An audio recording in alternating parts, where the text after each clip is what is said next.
Hi, my name is Kimberly Parker, and today we'll be going over my PowerPoint about Lyme's disease.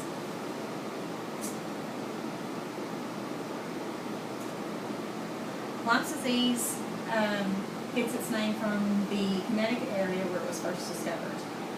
In the 1970s, the towns of Lyme, Old Lyme, and East Haddon had outbreaks of the strange disease.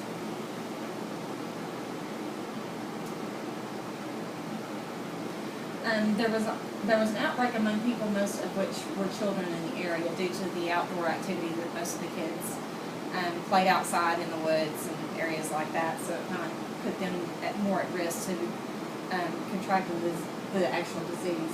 The discovery of the new disease was emerging, and it was actually thought to have been the source of spotted fevers to begin with, but it turned completely out to be a new disease. In the 1980s, actually, Dr. Willie Bergerfer was analyzing deer ticks. By connecting all of these cases that had been researched before together, scientists discovered that ticks were the source of the disease, and it seemed to be specifically the deer ticks. Is that right there? Lyme's disease was really hard to detect due to the fact that some of the symptoms aren't really unusual symptoms. They're actually some symptoms of the flu, actually. You can do a rash, fever. What stands out most with the Lyme disease rash is that it has a feature of a bullseye type of appearance due to the fact that it's a little different with rash. And then you've got the fever, which with common colds you have fever, swollen joints. You could almost think that you would have the flu with the fatigue. But the brain fog and the muscle aches, muscle joint aches that are almost like arthritis and nerve problems, that also you have some sleep disturbances and some other symptoms that are thrown in there that's not normally what you have with any other disease. And how does Lyme disease actually works is after you're bitten by a tick or having a tick burn inside your tissue, the disease will spread through your bloodstream to your heart, to your brains and joints. So if it's untreated or if it's undetected for a certain amount of time, then the disease just seems to get worse over time. There's not actually a cure for this disease. It's actually a new disease, so it's not actually been researched too much to where they have found a cure, so there's not actually a cure for this disease at this time.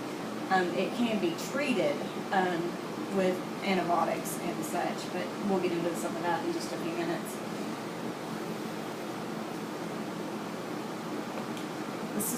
The statistics show that Lyme's disease is a non-discriminatory disease. However, there are several reports that show that actually African Americans have higher affected levels than Caucasian Americans. This is because of it's been reported that this is because of the actual exposure of the outside elements.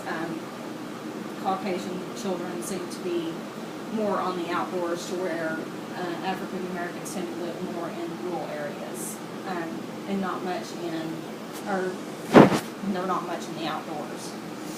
The income levels of most affected people have been a known cause in this matter as well, due to less money to go to the doctor to have the treatment seen about or symptoms seen about, and they actually get put off for a period of time, which actually causes the disease to progress and not really, if it's not actually treated within a certain amount of time.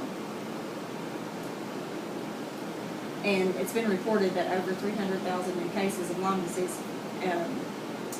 each year, just in the United States alone.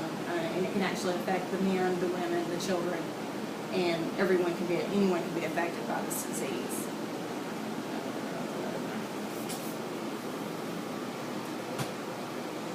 Now, there's a couple of treatments for disease.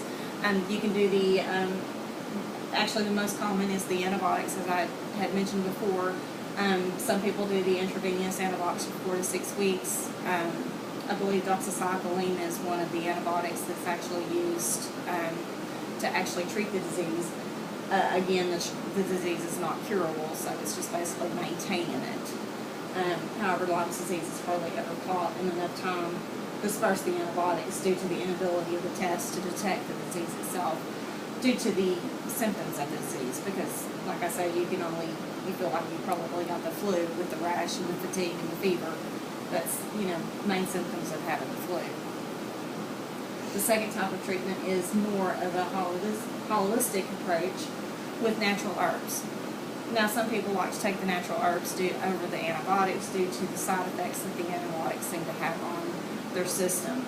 Some people don't do as well with antibiotics as they do the natural herbs. So it's basically the natural herbs that are the chosen treatment. In conclusion of my Lyme disease report, we'll just go back over here to the treatments. In conclusion, some preventions that we're kind of looking at is the national biologists have kind of went over some things to prevent.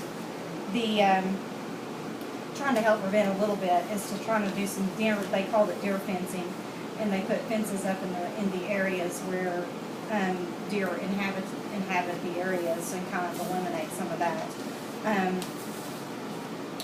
That doesn't go real well in some areas due to the fact that the biologists like to think that a more